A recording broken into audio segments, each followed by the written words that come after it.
بسم اللہ الرحمن الرحیم۔ حضرت علی المرتضیٰ رضی اللہ تعالی عنہ پارٹ 2۔ حضرت علی رضی اللہ تعالی عنہ کا نام و نسب۔ آپ رضی اللہ تعالی عنہ کا نام علی اور لقب حیدر ہے۔ آپ رضی اللہ تعالی عنہ کی کنیت ابو الحسن اور ابو تراب ہے۔ حضرت سیدنا علی المرتضیٰ رضی اللہ تعالی عنہ کے والد ماجد کا نام ابو طالب ہے۔ حضرت سیدنا علی المرتضیٰ رضی اللہ تعالی عنہ کی والدہ ماجدہ کا نام حضرت فاطمہ رضی اللہ تعالی عنہ بنت اسد ہے، اور آپ رضی اللہ تعالی عنہ حضور نبی کریم صلی اللہ علیہ وآلہ وسلم کے چچا زاد بھائی اور داماد ہیں۔ حضرت علی رضی اللہ تعالی عنہ کا سلسلہ نسب۔ حضرت علی رضی اللہ تعالی عنہ کا والد ماجد کی جانب سے سلسلہ نسب کچھ یوں ہے: علی بن ابو طالب بن عبد المطلب بن ہاشم بن عبد مناف بن کسا بن کلاب بن مرہ بن کعب بن لوی۔ حضرت سیدنا علی المرتضیٰ رضی اللہ تعالی عنہ کی والدہ ماجدہ حضرت فاطمہ رضی اللہ تعالی عنہ بنت اسد پہلی ہاشمی خاتون تھی جو دائرہ اسلام میں داخل ہوئیں۔ حضرت علی رضی اللہ تعالی عنہ کے والدین: حضرت ابو طالب۔ سیدنا علی رضی اللہ تعالی عنہ کے والد بزرگوار کا نام ابو طالب ہے۔ حضرت ابو طالب حضرت عبد المطلب کے بیٹے اور حضور نبی کریم صلی اللہ علیہ وآلہ وسلم کے چچا ہیں۔ حضور نبی کریم صلی اللہ علیہ وآلہ وسلم کی والدہ ماجدہ حضرت بی بی آمنہ رضی اللہ تعالی عنہ کے وصال کے بعد حضور نبی کریم صلی اللہ علیہ وآلہ وسلم کی تمام ذمہ داری حضرت عبد المطلب کے سپرد ہوئی۔ پھر جب حضرت عبد المطلب کا وصال ہوا تو حضور نبی کریم صلی اللہ علیہ وآلہ وسلم جو کہ ابھی کم سن تھے، ان کی ذمہ داری حضرت ابو طالب نے سنبھال لی۔ حضور نبی کریم صلی اللہ علیہ وآلہ وسلم کو بھی اپنے چچا حضرت ابو طالب سے بے حد محبت تھی۔ حضرت ابو طالب نے حضور نبی کریم صلی اللہ علیہ وآلہ وسلم کے اعلان نبوت کے بعد ہر مشکل گھڑی میں آپ صلی اللہ علیہ وآلہ وسلم کا ساتھ دیا اور ہمہ وقت آپ صلی اللہ علیہ وآلہ وسلم کی حفاظت فرماتے رہے۔ حضور نبی کریم صلی اللہ علیہ وآلہ وسلم کی یہ خواہش تھی کہ حضرت ابو طالب دائرہ اسلام میں داخل ہوں۔ اس کے لیے وہ گاہے بگاہے آپ کو دعوت اسلام دیتے رہتے تھے، یہاں تک کہ آپ مرض الموت میں مبتلا ہوئے۔ حضرت ابو طالب کثیر العیال تھے اور آپ کی مالی حالت بھی کچھ اچھی نہ تھی۔ حضور نبی کریم صلی اللہ علیہ وآلہ وسلم نے اپنے چچا حضرت سیدنا عباس رضی اللہ تعالی عنہ سے مشورہ کیا اور یوں حضرت سیدنا عباس رضی اللہ تعالی عنہ نے حضرت سیدنا جعفر رضی اللہ تعالی عنہ کی اور حضور نبی کریم صلی اللہ علیہ وآلہ وسلم نے سیدنا علی المرتضیٰ رضی اللہ تعالی عنہ کی ذمہ داری سنبھال لی۔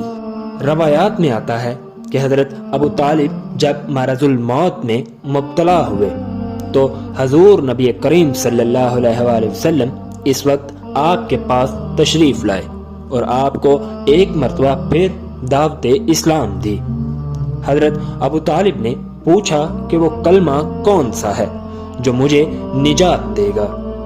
نبی کریم صلی اللہ علیہ وآلہ وسلم نے آپ کو کلمہ توحید سکھایا۔ حضرت ابو طالب نے کہا: اے بھتیجے، میں جانتا ہوں کہ تو میرا خیر خواہ ہے، لیکن میں اس بات سے ڈرتا ہوں کہ اہل قریش یہ نہ کہیں کہ میں نے موت کے ڈر سے مسلمان ہو گیا ہوں۔ حضور نبی کریم صلی اللہ علیہ وآلہ وسلم کے جانے کے بعد کچھ دیر بعد حضرت ابو طالب وصال فرما گئے۔ حضرت سیدنا علی المرتضیٰ رضی اللہ تعالی عنہ نے حضور نبی کریم صلی اللہ علیہ وآلہ وسلم کی خدمت میں حاضر ہو کر والد بزرگوار کے وصال کی خبر دی۔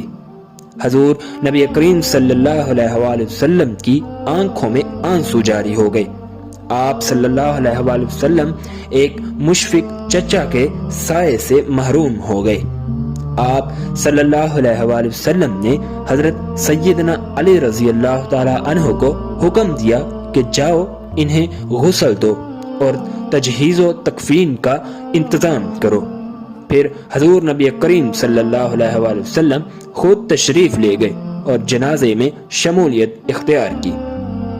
آپ صلی اللہ علیہ وآلہ وسلم فرماتے جاتے تھے، چچا جان آپ نے میرے ساتھ صلہ رحمی کی اور میرے حق میں کسی قسم کی کوتاہی نہیں برتی۔ اللہ آپ کے ساتھ صلہ رحمی فرمائے اور آپ کو جزائے خیر عطا فرمائے۔ حضرت فاطمہ رضی اللہ تعالی عنہ بنت اسد۔ حضرت علی رضی اللہ تعالی عنہ کی والدہ ماجدہ کا نام حضرت فاطمہ رضی اللہ تعالی عنہ بنت اسد ہے۔ آپ رضی اللہ تعالی عنہ حضرت عبد المطلب کی بھتیجی تھیں۔ آپ رضی اللہ تعالی عنہ کا نکاح ابو طالب سے ہوا، اور جب آغاز اسلام میں بنو ہاشم نے حضور نبی کریم صلی اللہ علیہ وآلہ وسلم کا ساتھ دیا تو آپ رضی اللہ تعالی عنہ دائرہ اسلام میں داخل ہو گئی۔ حضرت فاطمہ رضی اللہ تعالی عنہ بنت اسد بچپن سے ہی نہایت بلند اور صاف حمیدہ کی مالک تھی۔ آپ رضی اللہ تعالی عنہ کی انہی نیک خصلتوں کی وجہ سے حضرت عبد المطلب نے آپ رضی اللہ تعالی عنہ کو اپنے بیٹے حضرت ابو طالب کے لیے پسند کیا۔ 10 نبوی میں حضرت ابو طالب کے وصال کے بعد حضور نبی کریم صلی اللہ علیہ وآلہ وسلم کی سرپرستی کی ذمہ داری آپ رضی اللہ تعالی عنہ نے اپنے کندھوں پر اٹھا لی، اور حضور نبی کریم صلی اللہ علیہ وآلہ وسلم پر اپنے بچوں سے بھی زیادہ مشفق رہی۔ حضور نبی کریم صلی اللہ علیہ وآلہ وسلم جب تمام مسلمانوں کو مدینہ کی طرف ہجرت کرنے کا حکم دیا تو حضرت فاطمہ رضی اللہ تعالی عنہ بنت اسد بھی ہجرت کر کے مدینہ تشریف لے گئی۔ ہجرت نبوی کے چوتھے سال یا 5ویں سال مدینہ منورہ میں آپ رضی اللہ تعالی عنہ کا وصال ہوا۔